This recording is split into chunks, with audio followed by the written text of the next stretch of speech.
নমস্কার বন্ধুরা, পম্পার কিচেনে আপনাদের সকলকে স্বাগত। আজ আমি আপনাদের সাথে শেয়ার করব গুড়ের মালপোয়া বা তেলের পিঠা। এই পিঠার সিজনে আমরা যে পিঠে বানিয়ে খাই না কেন, গুড়ের মালপোয়া একবার না বানিয়ে খেলে ঠিক জমে না। এর স্বাদই আলাদা। শুধু তাই নয়, এটা যেমন ফুলকো ফুলকো হয় তেমনই নরম আর তুলতুলে, মুখে দিলেই মিলিয়ে যাবে। একবার খেলে দেখবেন আপনাদের বারবার বানাতে ইচ্ছা হবে। তাহলে চলুন দেরি না করে আজকের এই অপূর্ব স্বাদের গুড়ের মালপোয়ার পিঠার রেসিপিটা দেখে নেওয়া যাক। আজকের মালপোয়া বা তেলের পিঠা বানানোর জন্য এখানে দেখুন নিয়েছে এই বাটি মাপ করে 1 বাটি আতপ চালের গুঁড়ি। এখানে চাল বাটার কোনো রকম ঝামেলা নেই, এই গুঁড়ো করে নেওয়া আতপ চালের গুঁড়ি হলেই হবে। ওই একই বাটি মাপ করে 3 ভাগের 1 ভাগ আমি সুজি নিয়ে নিয়েছি। যতটা সুজি নিয়েছি ততটা আমি এখানে ময়দা দিয়ে দেব। এবার এখানে সামান্য একটু লবণ দিয়ে দিলাম। এবার শুকনো উপকরণগুলো একটু মিক্সড করে নেব। এবার এখানে দিয়ে দেবো 2 চামচ মিল্ক পাউডার। মিল্ক পাউডার দিলে কি হবে, এই যে মালপোয়াটা বানাবো এর স্বাদ কিন্তু দ্বিগুণ বেড়ে যাবে। এবার এখানে দিয়ে দেবো খেজুরের গুড়। তো এই গুড় কিন্তু অবশ্যই ব্যবহার করবেন। আর আজকের এই মালপোয়া বা তেলের পিঠাটা কিন্তু এই গুড় দিয়েই বানাবো। তো একই বাটি মাপ করে সমস্ত উপকরণ আমি অ্যাড করছি। 1 বাটি এখানে আমি গুড় দিয়ে দিলাম। আবারও সমস্ত উপকরণ একটু ভালোভাবে মিক্সড করে নেব। এবার দেখুন ওই বাটি করে আমি গরম লিকুইড দুধ নিয়েছি।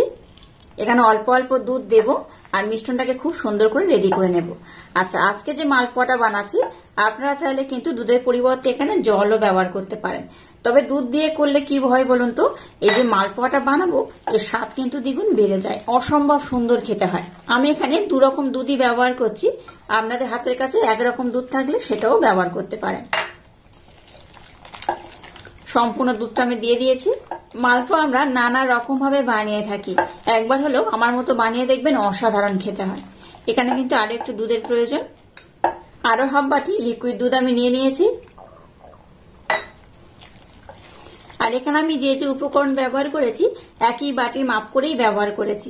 আপনারা যখন এই মালপোয়াটা বানাবেন যে কোনো একটা পাত্র মাপ অনুযায়ী কিন্তু বানাতে হবে। তো আমি যেভাবে বানিয়েছি এইভাবেই বানাবেন, আশা করছি একদম পারফেক্ট হবে।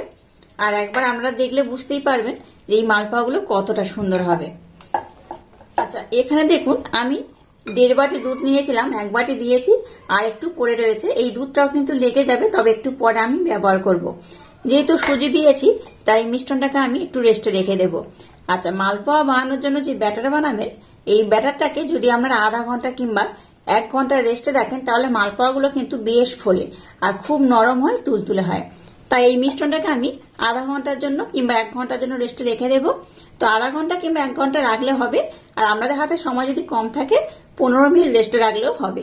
তো চেষ্টা করবেন মিনিমাম 15 মিনিট রেস্টে রাখার, আর খুব বেশি হলে আধ ঘন্টা থেকে 1 ঘন্টা রেস্টে রাখলে আরো বেশি ভালো হয়। আচ্ছা, এখানে দেখুন 1.5 বাটি দুধ আমি সম্পূর্ণটা দিয়ে দিলাম। এবার এটাকে খুব ভালোভাবে ব্লেন্ড করে আধ ঘন্টা কিংবা 1 ঘন্টার জন্য আমি রেস্টে রেখে দেব।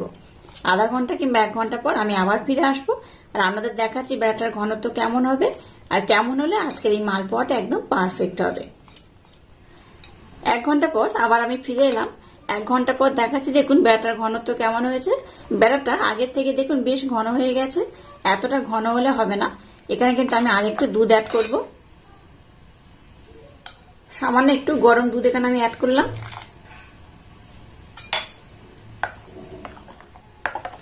আজকে যে মালপোয়া বানাবো তার জন্য কিন্তু বেকিং পাউডার বা বেকিং সোডা এখানে কোনো কিছুই আমি অ্যাড করব না, জাস্ট এমনি এইভাবেই বানাবো। দেখবেন তাতে করেই মালপোয়াগুলো খুব সুন্দর হয়ে ফুলবে আর খুব সুন্দর খেতে হবে, দেখতেও অপূর্ব হবে। তো যাই হোক, এবার দেখুন ঘনত্বটা কেমন হয়েছে। ঘনত্বটা কিন্তু এইরকমই ঘন হয়েছে, খুব যেমন আবার পাতলা করিনি আবার খুব ঘন নয়, তুলনামূলক একটু ঘন করেই বানাতে হবে, তাতে করে মালপোয়াটা একদম পারফেক্ট হবে। চলুন এবার এই মালপোয়া পিঠেগুলোকে আমি বানিয়ে নেব। এবার দেখুন গ্যাসটা জ্বেলে দিয়ে একটা কড়া বসিয়ে দিয়েছি আর এর মধ্যে তেল দিয়ে দিয়েছি।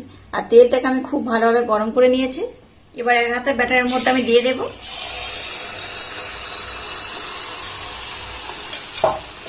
উপর থেকে এইভাবে অল্প করে তেল ছিটিয়ে ছিটিয়ে দেবো, দেখবেন অটোমেটিক এটা ছেড়ে উঠে আসবে কড়া থেকে। এই যে দেখুন কড়া থেকে ছেড়ে উঠে গেছে আর বেশ ফুলে গেছে। এই দেখুন, এটা ততক্ষণ হতে থাকুক, আমি আবারও একটা দিয়ে দেব।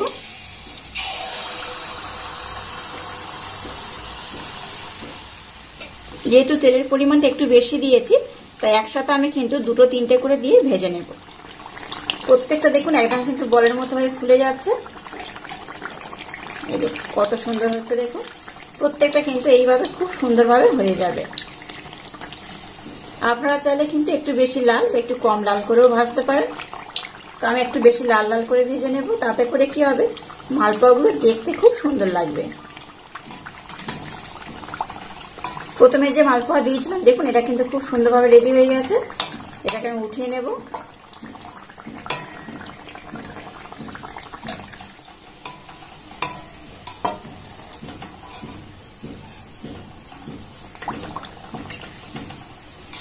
দেখুন কত সুন্দর হয়ে ফুলে গেছে আর কত সুন্দর কালার হয়েছে।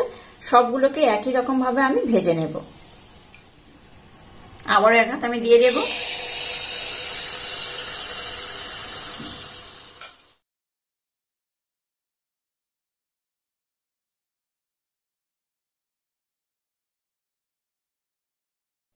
দেখুন সমস্ত মালপোয়া খুব সুন্দর করে আমি রেডি করে নিয়েছি।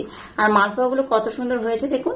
এটা কিন্তু ভীষণ নরম হয়েছে, তুলতুলে হয়েছে, আর বাইরে থেকে মুচমুচে, ভিতরে একদম নরম।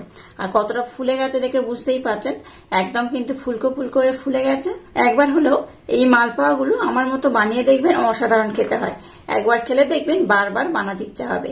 আর এগুলো কিন্তু অপূর্ব হয়। আর এই ঠান্ডার সময় বাড়িতে বাড়িতে কিন্তু সবসময় নানা ধরনের পিঠে হতেই থাকে। তো এইভাবে যদি গুড়ের মালপোয়া একবার না বানিয়ে খান, বা গুড়ের এই তেলের পিঠে যদি একবার না বানিয়ে খান, তাহলে কিন্তু পিঠে খাওয়ার ঠিক মজাটাই থাকে না। তো একটা পিঠে আমি আমাদের দেখাচ্ছি, দেখুন ভিতরটা কত সুন্দর হয়েছে। এই দেখুন, যেহেতু ফুলে গেছে একদম, এই দেখুন ভিতরটা কত সুন্দর হয়েছে, কতটা ফুলকো হয়েছে দেখে বুঝতেই পারছেন। এটা একটু ঠান্ডা করে আমি আপনাদের দেখাচ্ছি বলে দেখুন পুরোটা একটু হলেও কমে গেছে। তো একদম গরম গরম যদি আমি আপনাদের দেখাতাম, দেখতে কতটা ফুলে গেছে। আর এইভাবে মালপোয়া বানালে দেখবেন গুড় দিয়ে মালপোয়া খেতে সবাই ভীষণই পছন্দ করবে। আর আজকের এই অপূর্ব স্বাদের পিঠের রেসিপিটা যদি আপনাদের ভালো লাগে, তাহলে চ্যানেলটাকে লাইক, শেয়ার, কমেন্ট এবং সাবস্ক্রাইব করবেন। আর পাশে থাকা বেল আইকনটা প্রেস করে দেবেন। তাহলে টাটা, আবার দেখা হচ্ছে নতুন কোনো রেসিপি নিয়ে।